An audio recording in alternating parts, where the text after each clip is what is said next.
Je me promenais un jour sur une belle carte où je ne voyais pas grand chose. Je me promenais un jour sur une belle map où il ne se trouvait pas grand chose. Je pense en réalité, je me suis paumé, j'aurais mieux dû me concentrer. Je pense en réalité, je me suis cassé mes deux petits pieds.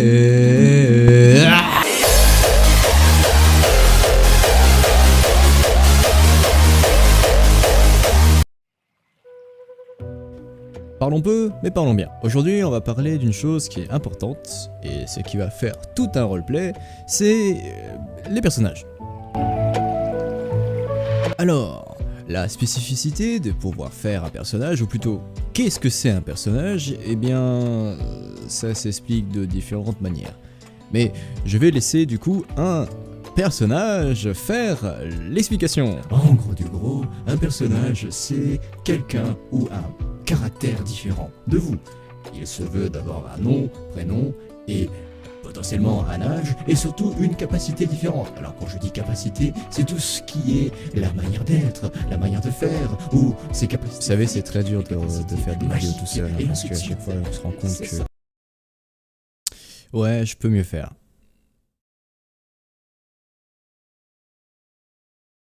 En d'autres termes, un personnage c'est une personnalité différente, c'est quelqu'un que vous allez incarner et qu'il sera complètement différent de vous.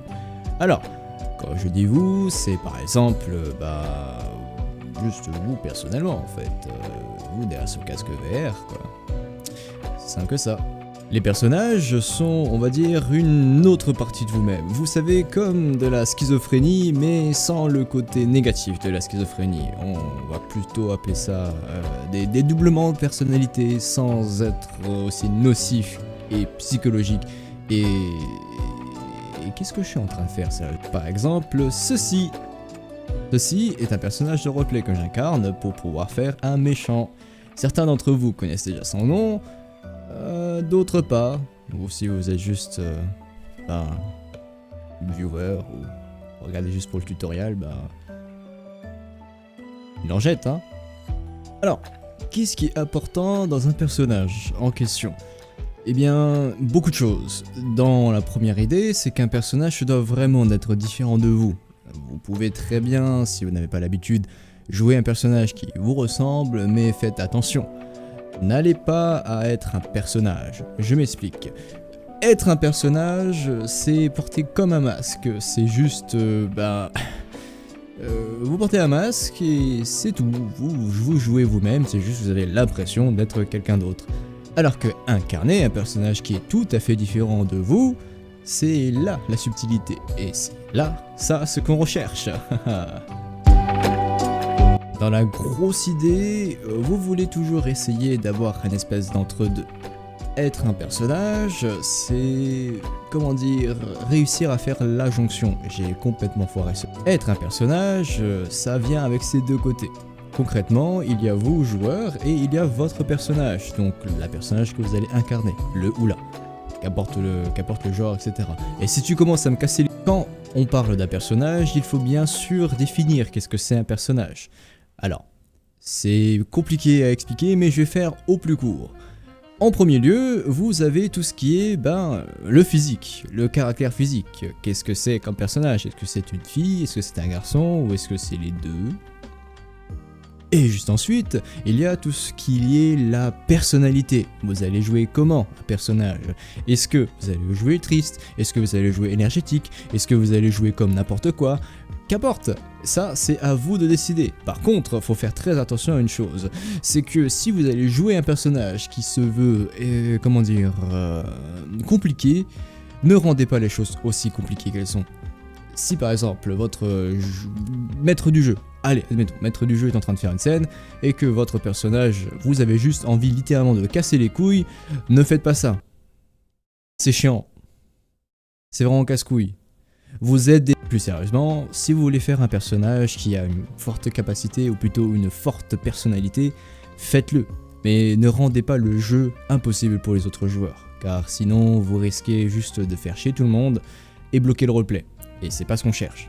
Après avoir créé ce personnage entre guillemets, n'oubliez pas une chose, il faut jouer ses caractéristiques. Donc par exemple, si vous jouez un magicien ou autre, eh bien la magie c'est pas infini. Vous pouvez jouer le faire que, par exemple, vous êtes puissant, etc. Mais n'allez pas à faire ce qu'on va appeler le main character. Mais c'est quoi le main character? Je veux dire, je sais pas ce que c'est moi le main character. Le main character est le syndrome que l'on utilise pour désigner une personne qui se croit comme le personnage principal. Être un personnage principal, vous savez comment c'est dans les séries, les personnages principaux ne meurent pas ou que très rarement, et généralement c'est plus tiré du côté animé manga. Vous êtes surpuissant, vous avez des capacités surpuissantes et vous ne laissez littéralement personne jouer avec vous. Ça, c'est du main character. Alors, certains me diront, oui Blowy, le main character, on n'est pas censé être un main character tout court, on n'est pas censé être un personnage principal, je veux dire... Eh bien, oui et non. En réalité, le main character est plutôt le terme négatif, le côté vraiment négatif d'être un personnage principal. Je m'explique encore une fois. Quand on parle de personnage principal, il faut surtout comprendre une chose dans les roleplays que l'on fait sur VRChat ou d'autres groupes.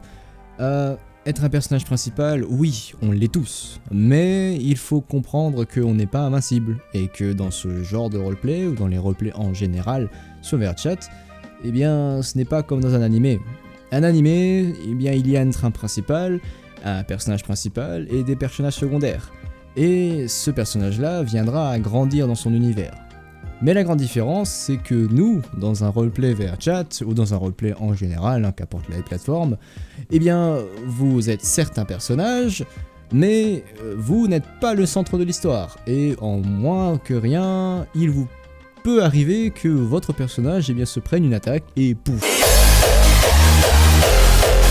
Alors, quand je dis attaque, ça va dépendre de l'univers évidemment. Si c'est un univers médiéval fantastique, un coup d'épée, c'est fini.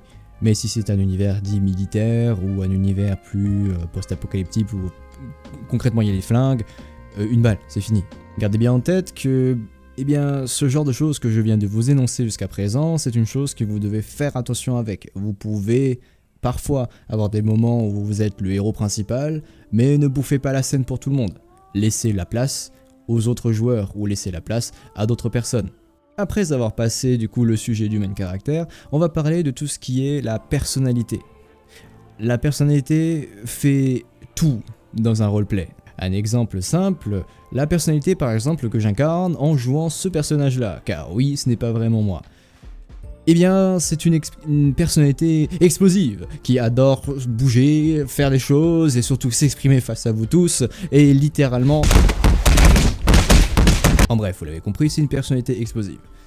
Dans l'idée, c'est que un personnage se doit vraiment d'avoir une personnalité, que ce soit par ses actions, que ce soit comment elle est, ou que ce soit sur ses émotions.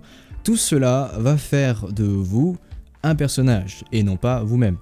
Il faut bien comprendre une chose quand je parle de personnage. Chaque personnage est différent, et évidemment, si vous avez des problèmes, n'hésitez surtout pas à prendre des références. Ça, c'est l'une des choses clés. Prendre des références et par exemple prendre, je ne sais pas, une personnalité que vous connaissez très bien d'une série ou d'un manga et bien essayer de faire plus ou moins la même chose, sans pour autant être dans les extrêmes. Par exemple, dans l'extrême, c'est là, du côté là. T'as compris la blague ?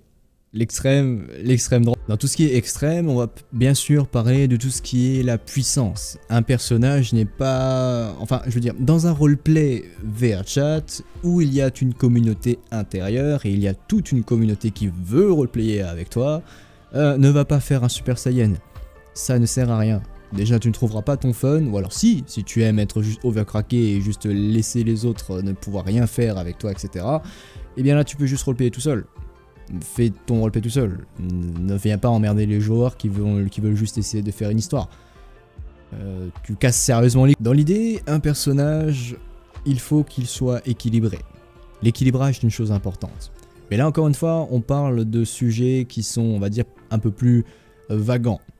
Je m'explique. Un personnage qui vit dans un univers médiéval fantastique où il y a de la magie dans tous les sens, eh bien cette créature, ou plutôt ce personnage-là, il doit être équilibré. Dans le sens où il ne faut pas qu'il soit surpuissant, mais il ne faut pas non plus qu'il soit trop faible. Alors, certaines personnes trouvent leur fun là-dedans. Avoir un personnage surpuissant peut venir avec une faiblesse surpuissante aussi. Admettons, je suis un pyromancien et j'adore tout ce qui est flamme. Une goutte d'eau...